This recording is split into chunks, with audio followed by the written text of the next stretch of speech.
Tidak wajib hadir juga kalau yang mengundang hanya mengundang orang kaya saja. Ya. Alla yakuna ad-da'i qad akhassa bid-da'watil aghniya. Tidak wajib hadir di walimah yang isinya undangannya hanya untuk orang-orang kaya. Rasulullah sallallahu alaihi wasallam yang mengatakannya, syarrut ta'am ta'amul walimah yud'a ilaiha al-aghniya wa yutrakul fuqara. Seburuk-buruknya hidangan walimah adalah walimah yang hanya mengundang orang kaya lalu meninggalkan orang miskin. Assalamualaikum warahmatullahi wabarakatuh. Banyak sekali pertanyaan jamaah, Ustadz kasih kami channel untuk kajian anak-anak muda. Di antara anak muda berasal dari Aceh, luar biasa, channelnya Maulizul Akbar Nat. Tonton, subscribe, like, share, komen. Assalamualaikum warahmatullahi wabarakatuh.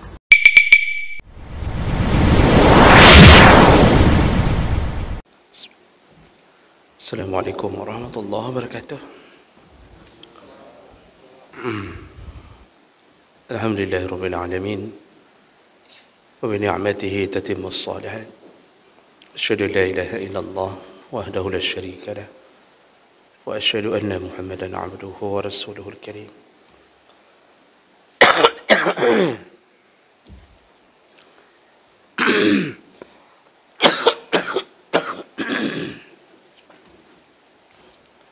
Segala puji bagi Allah, kemudian salawat dan salam pada Rasulullah, pada keluarga dan seluruh sahabat-sahabatnya.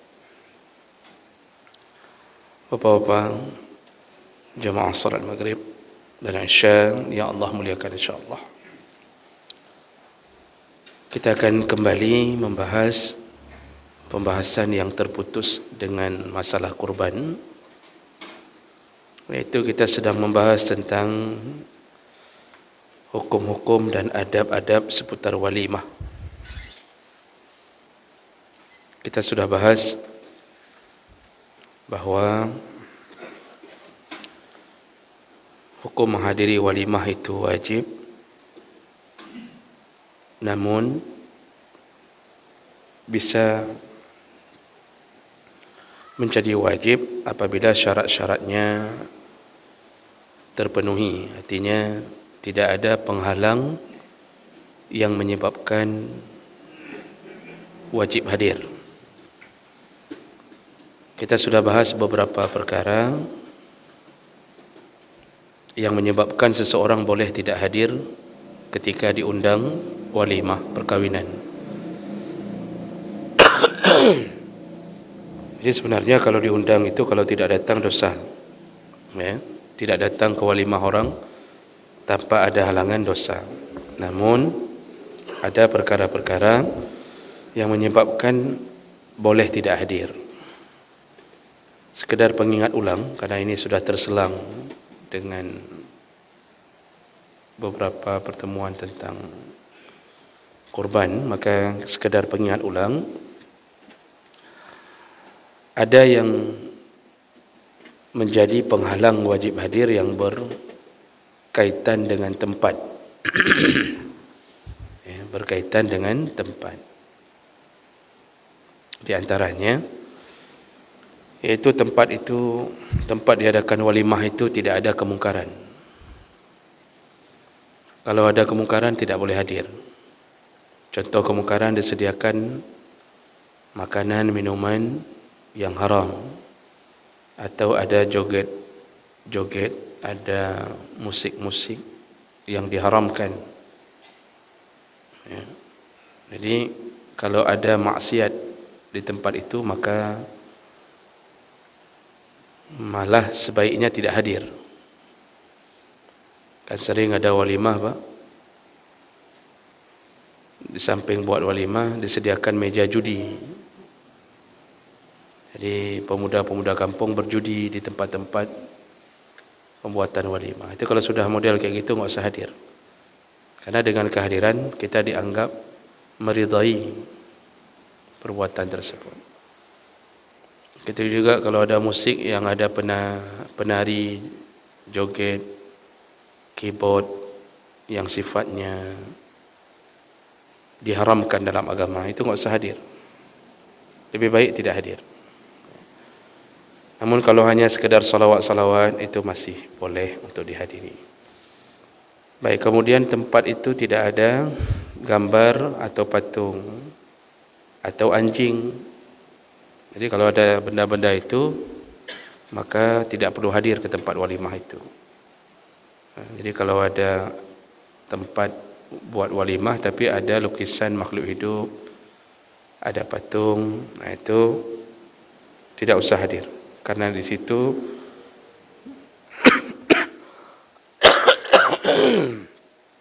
malaikat pun tidak mau hadir di tempat itu. Kemudian boleh tidak hadir ke tempat walimah apabila tempat itu jauh. Ini saya ingatkan yang penting-penting saja, tempat itu jauh. Ukuran jauh kita tidak mampu menjangkau dengan keadaan kita. Misal dibuat walimah di Biren. Biren itu jauh bagi orang yang tidak punya kendaraan. Tapi bagi yang punya mobil mungkin tidak jauh. Tapi yang tidak ada mobil itu jauh. Nah, itu tergantung keadaan. Kalau sudah menyulitkan keadaan, maka tidak berdosa kalau tidak hadir ke tempat tersebut. Berikutnya, tempat itu tidak disambut oleh perempuan-perempuan yang dipasang untuk menyambut tamu. Ya. Kalau bahasa Indonesianya ada pagar ayu. Jadi sengaja perempuan-perempuan dipercantik, dipoles dengan berbagai make up untuk menyambut tamu. Kalau sudah ada yang model begitu, maka tempat itu juga terlarang untuk dihadiri. Walaupun undangannya wajib kita hadiri, tapi kalau sudah menyediakan perempuan-perempuan menyambut tamu dengan sengaja menghiasi diri, itu sebaiknya tidak hadir. Kemudian tempat itu tidak ada ikhtilat. Tidak ikhtilat, artinya tidak terjadi percampuran laki-laki dan perempuan yang sangat berdesakan. Jadi kalau tempatnya sempit, tempat makanan satu, kita sudah bercampur-campur laki-laki sama perempuan, kamu pok-pok, mainan, yang enggak apa-apa lagi. Begitu kita lihat keadaan langsung pulang, enggak usah hadir, tidak mengapa. Atau kita dapat kabar dari orang, kata orang, "Hana pun nak ajak, enggak usah pergi. Cukup sempit tempat." Ya, punggung kita sama punggung perempuan sama pok-pok. Itu enggak usah hadir, tidak mengapa. Apalagi kalau pok-poknya dengan mantan isteri, itu lebih bahaya lagi kan. Jadi Bapak Ibu yang Allah muliakan, itu yang berhubungan dengan tempat yang menyebabkan boleh tidak menghadiri undangan walimah. Baik, kita sudah selesai sampai di situ, kita sambung. Berikutnya ada syarat-syarat yang boleh tidak menghadiri walimah yang berhubungan atau berkaitan dengan orang yang mengundang. Tadi berkaitan dengan tempat. Sekarang yang berkaitan dengan orang yang mengundang. Ya, jadi siapa yang mengundang sangat tergantung keadaan dia. Di situ bisa muncul hukum wajib hadir atau tidak wajib hadir. Yang pertama, orang yang mengundang baru wajib kita hadiri kalau dia mutlaqut tasarruf, yaitu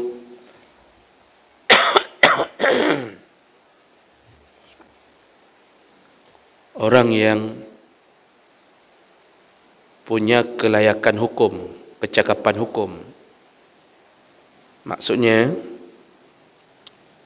kita hanya wajib hadir kalau yang mengundang atau yang punya hajat adalah orang yang berakal, ya, baligh, berakal, sehat, arti sehat akalnya, maka tidak wajib hadir. Tidak wajib hadir. Kalau yang sahibul hajah adalah sabi, anak-anak, atau majnun, ataupun orang gila, yang po hajat orang punggung, kita diundang, wajib hadir tidak apa? Enggak wajib hadir, kecuali yang mengundang walinya. Ini hajat kebetulan ada anak-anak kaya sekali, belum balik, tapi dia ingin buat acara apa, undangan apa misalnya begitu, apakah walimah khitan atau apa sajalah, maka itu tidak menyebabkan kita wajib hadir. Kalau yang punya hajat ternyata orang yang harus diasuh oleh orang lain. Ada orang gila mengundang kita karena anaknya kawin, tapi yang undang orang gila, enggak wajib hadir, kecuali yang undang walinya, wali orang gila itu, yang mewakili, itu baru wajib hadir. Gitu. Yang kedua, kaunud da'i musliman, yang mengundang itu yang wajib hadir apabila diundang oleh orang muslim, oleh orang Islam. Maka jumhur ulama mengatakan, fa in kana ad-da'i kafiran, kalau yang punya hajat itu orang kafir, fala tulzam ijabatuhu, maka tidak wajib menghadirinya. Karena li'anna al-ijabah lil muslim lil ikram wal muwalat wa ta'kidul mawaddah wal ikha. Karena kalau orang Islam yang punya hajat, maka tujuan kita hadir adalah memuliakan, menyambung persaudaraan, lalu menyempurnakan kasih sayang di antara sesama muslim. Dan itu tidak perlu dilakukan pada orang kafir. Tidak perlu dilakukan pada orang kafir. Jadi enggak wajib hadir ini bukan bermakna tidak boleh hadir. Boleh tapi enggak wajib. Misal kita dulu sekolahnya di Medan, SMA Helvetia misal. Nah, SMA Helvetia di Medan. Home lehna lehan home. Apa anggap baju ada. Teman kita ada yang Kristen, ada yang macam-macam, Pak. Ada yang Buddha. Jadi kita alumni dari sana. Lalu pada suatu hari mereka mengundang kita untuk datang ke Medan acara perkawinan teman kita itu. Apakah wajib hadir? Tidak. Tapi bolehkah hadir? Kalau mau hadir boleh, selama dia yakin di tempat itu tidak ada maksiat yang terjadi. Nabi SAW, dari riwayat Anas bin Malik, anna Yahudiyan da'an Nabi SAW ila khubsi sya'irin. Pada satu hari ada seorang Yahudi mengundang Nabi untuk makan di rumahnya roti gandum, roti yang terbuat dari gandum. Fa'ajabahu, Nabi memenuhi panggilan itu.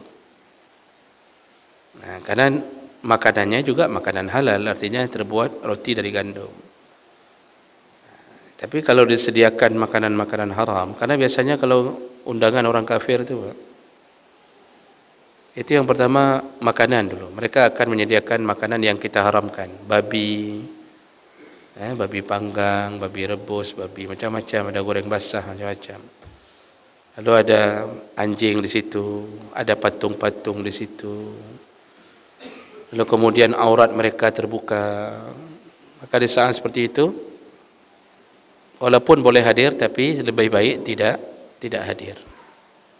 Ya, minta maaf sajalah. Jadi baru wajib hadir kalau yang ngundang adalah orang Islam.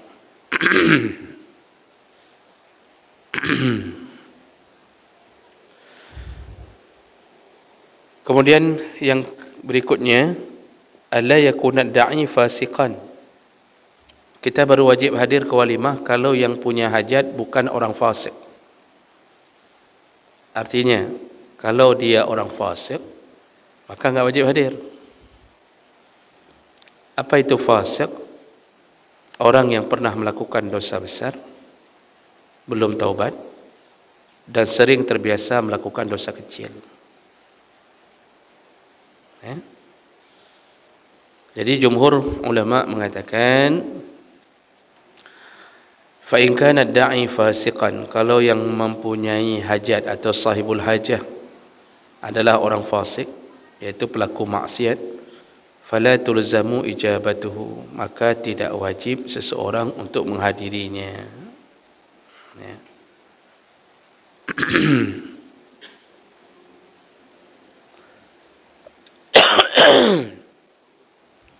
Ya, contohnya misal yang ngundang kita toke sabu-sabu, semayang hana tapu hana but mekat tabe, jualan sabu, dia buat acara walimah anaknya, wajib hadir tidak? Tidak. Arti enggak wajib hadir begini, seharusnya wajib hadir, tapi karena yang ngundangnya orang fasik, kita khawatir dia dapat dia tidak diridai Allah kefasikannya. Kalau kita yang hadir, maka menimbulkan pemahaman bahwa kita meridai kefasikannya. Nanti orang-orang akan mengatakan, hai toke sabenya, toke sabu itu, ternyata ustaz-ustaz pun hadir ke tempat dia, acara dia. Nah, itu akan menimbulkan pemahaman seakan-akan kita meridai kefasikannya. Padahal maksiat itu tidak boleh diridai. Maka Nabi SAW, apapun bentuk maksiat, beliau tidak ingin meridai dengan cara beliau tidak mau menghadiri. Sederhana saja Pak, ketika dihadirkan jenazah orang yang belum melunasi hutangnya, yang sudah jatuh tempo, jenazah dihadirkan di hadapan Nabi. Nabi nanya, apakah jenazah ini masih punya hutang? Sahabat jawab, masih ya Rasulullah. Ada 2 dinar ya Rasulullah. Dia belum bayar hutangnya. Apa jawab Nabi? Kalau begitu kalian saja yang salat, aku tidak mensalatkannya. Nabi tidak mau meridai perbuatannya, karena kalau Nabi salat, itu menunjukkan Nabi meridai, oh enggak apa-apa, enggak bayar hutang enggak apa-apa, padahal enggak bayar hutang dosa besar. Lalu Nabi enggak mau mensalatkan. Lalu kemudian ada sahabat yang mengatakan bahwa kalau begitu biar aku yang menjamin hutangnya ya Rasulullah. Begitu sudah dijamin oleh sahabat yang lain, baru Nabi mengatakan, baik, kalau engkau menjamin hutangnya, baru kita salatkan. Maka enggak perlu hadir ke walimah kalau yang walimah yang punya hajat adalah orang yang terbiasa berbuat kefasikan. Para pemain filem sudah terbiasa buka aurat, penari-penari, penyanyi-penyanyi, atau pejabat-pejabat yang terkenal dengan keburukan akhlaknya diundang sama pejabat besar di kota. Tapi kita tahu semayang hana, enggak semayang dia itu. Korupsi bagi dia biasa.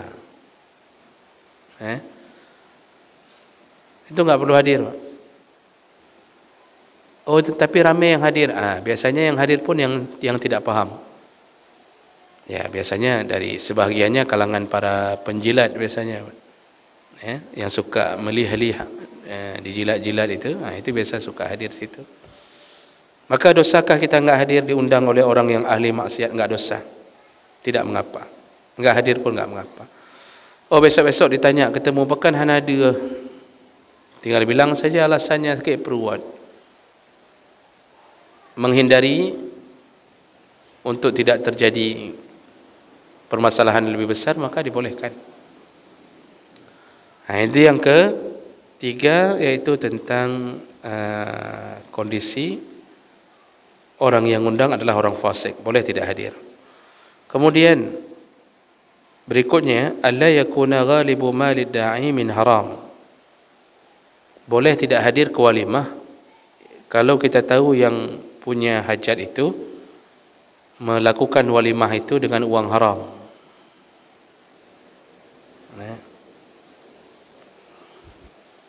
Maka tidak wajib hadir.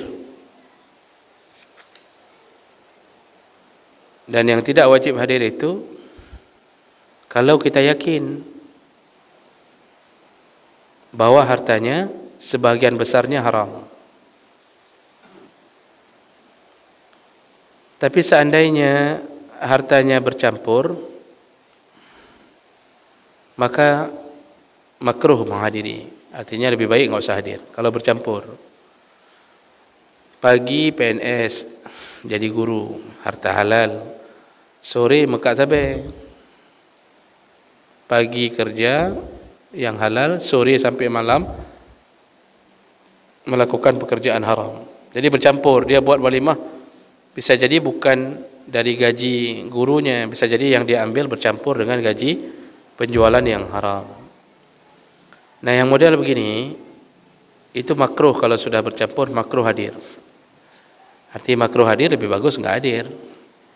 Karena Rasulullah mengatakan man ittaqa asy-syubhat faqad istabra'a li dinihi wa 'irdihi.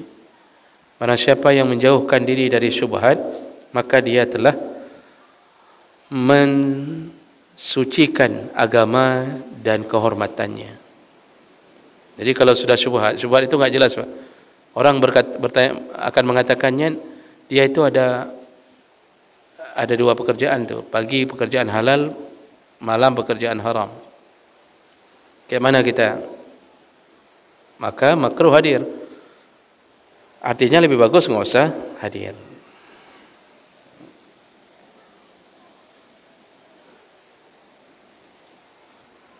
Di Mesir, saya pernah bilang bahwa di tahun kami berada di sana, sekitaran tahun 2000-an, itu Ramadan, salah seorang penari perut sekaligus pelacur nasional, dikenal di seluruh Mesir, sekaligus artis. Ini membuat pengumuman, semua orang-orang miskin diundang untuk buka puasa di rumahnya setiap hari. Siapa orang miskin silakan buka puasa di rumahnya. Yang undang pelacur ini, dia umumkan hari ini, besok langsung keluar pengumuman dari Syekh Al-Azhar, sepakat ulama-ulama Al-Azhar Mesir membuat pengumuman balik, masukkan ke koran-koran. Mereka mengatakan haram berbuka puasa di tempat orang yang penghasilannya didapatkan dari yang haram. Itu untuk menjawab undangan si pelacur ini.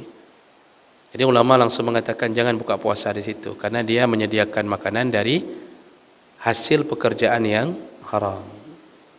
Makanya kalau kita diundang oleh orang yang pekerjaannya haram secara syar'i, maka pilihannya adalah jangan hadir. Apalagi kalau kita yakin betul-betul haram, itu enggak perlu hadir, karena makanan yang disediakan dari harta yang haram. Tapi Ustaz, dia teman saya, teman dekat. Walaupun teman dekat, tapi Ustaz, dia memang satu pekerjaan dengan saya, berarti sama-sama baju haram. Jadi ini boleh tidak hadir. Kalau hadir bagaimana? Kalau hadir boleh, tapi jangan makan makanannya. Kalau kita yakin dia memang menyediakan dengan makanan haram, hadir saja, tapi enggak usah makan. Jadi bukan zat makanannya yang haram, proses mencari makanan itu haram. Berikutnya, boleh tidak menghadiri walimah kalau yang mengundang taliban lil mubahat. Boleh tidak menghadiri walimah kalau yang mengundangnya adalah orang yang suka menyombongkan atau memamerkan kekayaannya. Nah, jadi dia sengaja ngundang untuk menampakkan, memamerkan dengan kesombongan tentunya harta yang dia miliki. Dan biasanya itu tanda-tandanya adalah dia akan buat pesta besar-besaran. Nanti orang masuk ke situ terkejut-kejut, Masya Allah kayanya, Masya Allah. Sengaja dia buat untuk menampakkan kekayaannya. Nah, itu yang model-model begitu. Kalau diiringi dengan sifat kesombongan, yang enggak perlu pun dia buat. Jadi dia buat di gedung mewah sekali, Pak. Jadi sewa gedung saja dengan kemewahan itu mungkin habis hampir 1M misal. Terus 500 juta. Itu baru sewa gedung, belum lagi makanan, perhiasan, solek pengantin macam-macam. Dia nampakkan semua, nyoso. Jadi bahasanya bah kata pesolong. Biar engkau tahu siapa saya. Itu kalau kita tahu sifat orang itu begitu, itu enggak usah hadir ke walimahnya. Nah. Dan biasanya itu terjadi pada orang-orang yang kaya tapi tidak dibarengi dengan iman. Tapi kalau dia hadir, kalau ada orang undang, dia saleh tapi kaya. Saleh Pak, tapi kaya. Dia mewahkan bukan pada perkara yang enggak penting, dia mewahkan makanannya. Di sana ada martabak, ada bakso, ada mi, ada sate padang, macam-macam, lengkap. Mewah sekali dia buat untuk makanan menghormati tamunya. Tapi tipenya bukan tipe orang sombong, memang dia ingin memuliakan tamu. Itu boleh. Itu tetap wajib hadir. Kan ada misal jamaah-jamaah kita yang di masjid, Pak, yang kaya-kaya itu kalau buat acara itu enggak tanggung-tanggung. Memang dia muliakan tamu-tamunya, nyanyi kan. Yang enggak boleh di sini apa? Yang memang tipikalnya ingin menyombongkan diri. Nah, itu yang begitu enggak usah hadir. Bapak kalau lihat tayangan-tayangan tentang acara-acara pesta para artis, pejabat di Jakarta misal, itu gila-gilaan. Gila-gilaan itu yang model-model begitu enggak usah hadir. Enggak wajib dan enggak dosa walaupun kita diundang. Kemudian tidak wajib hadir juga kalau yang mengundang hanya mengundang orang kaya saja. Alla yakuna ad-da'i qad akhassa bid-da'watil aghniya. Tidak wajib hadir di walimah yang isinya undangannya hanya untuk orang-orang kaya. Rasulullah sallallahu alaihi wasallam yang mengatakannya, syarrut ta'am ta'amul walimah yud'a ilaiha al-aghniya wa yutrakul fuqara. Seburuk-buruknya hidangan walimah adalah walimah yang hanya mengundang orang kaya lalu meninggalkan orang miskin. Jadi sahibul hajah enggak mengundang orang miskin. Karena dianggap orang miskin ini makannya banyak, amplopnya kecil. Nyata undang orang kasih kan lagi nyan, Pak. Gepajuh binae, Pak. Ula. Kalau taruh rendang itu orang lain, orang-orang kaya akan makan cuma 1 rendang, 2 rendang. Di urung kasihin 12,5 ditaruhnya, Pak. Itu ditaruhnya itu 2 lapis, Pak. 6 biji di bawah nasi, nanti ada 6 biji lagi di atas nasi. Gepudu ulah pingan.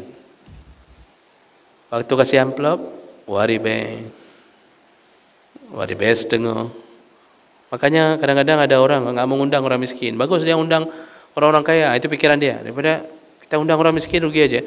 Kita undang orang kaya saja. Makanya dia undang teman-teman kantor. Kalau orang kaya makannya sikit, karena orang kaya rata-rata diet. Enggak mau makan banyak dan memang terbiasa enggak makan banyak orang kaya itu, jaga ini, jaga itu, macam-macam dijaga.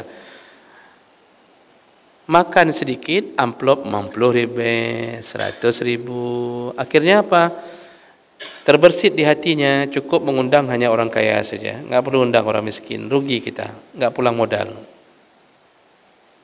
Kalau kita tahu ada niat begitu dan dia sengaja melakukannya sehingga orang miskin itu enggak terjamah, maka kita yang diundang kalau tahu keadaan itu jangan hadir di tempat itu. Karena kata Nabi, itulah walimah terburuk, enggak ada orang miskin yang diundang. Jadi kalau begitu kebalikannya apa? Walimah terbaik adalah memperbanyak orang miskin. Jadi kalau orang undang orang kampung, orang miskin suruh datang makanlah. Itu sekali kita kasih makan, Pak, keberkahannya kita dapatkan berkali-kali. Anak kita bahagia dalam perkahwinan. Kenapa? Dari awal sudah sedekah untuk orang miskin. Karena doa orang miskin itu lebih ikhlas. Mereka berdoa dalam kemiskinan. Makanya Nabi mengatakan engkau itu dihidupkan Allah, dijaga oleh Allah, tidak diturunkan azab. Itu karena ada doanya orang-orang miskin.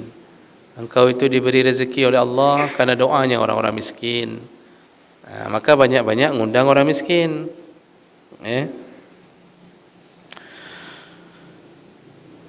Abu Hurairah pernah punya pengalaman, dicatat di sini, beliau diundang dan begitu sampai ke tempat undangan itu, ternyata beliau melihat keadaan yang dimuliakan, diundang hanya orang kaya. Begitu sampai, beliau langsung pulang melihat keadaan itu. Ini kan pestanya orang kaya. Maka ketika tidak ada orang miskin, maka di tempat itu tidak ada keberkahan, maka kita pun tidak disuruh untuk menghadiri tempat yang tidak ada orang miskin di dalamnya. Bapak Ibu yang Allah muliakan, walaupun orang miskin itu tadi keadaannya memang banyak merugikan kita, masa merugikan sisi zahirnya, sisi zahir, makannya banyak, kadang-kadang macam-macam lah. Nanti belum lagi bawa anak-anaknya, dia makan banyak, anaknya pun sekali-sekali lihat rendang, sekali-sekali lihat ayam goreng. Itu betul-betul, Pak, dihabisi betul itu. Itu belum lagi dia ke meja mie, ke meja martabak, habis mandum. Gerubak-gerubak hidung kop dia urung katin misalnya. Tapi walaupun begitu, malaikat paling sayang kepada orang yang memberi makan orang miskin. Itu walimah paling berkah, paling berkah. Makanya buat walimah itu campur aja, orang kaya diundang, orang miskin pun diundang. Oh, enggak dapat amplop dari orang miskin, dapat dari orang kaya. Oh, enggak cukup, enggak pulang modal, enggak penting pulang modal, yang penting keberkahannya.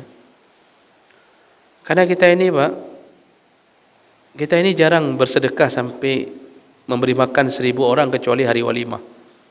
Mana pernah kita traktir orang sampai, jangankan 1000 orang, metertuh doa mentang kita jarang traktir. Tapi hari walimah itu kita potong lembu, kita kasih makan orang, itu pahalanya subhanallah, besar sekali.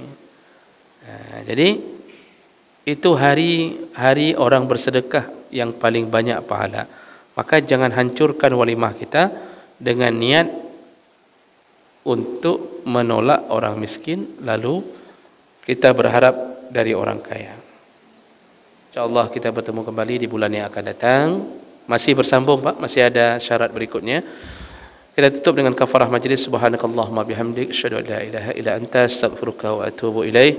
Wassalamualaikum warahmatullahi wabarakatuh.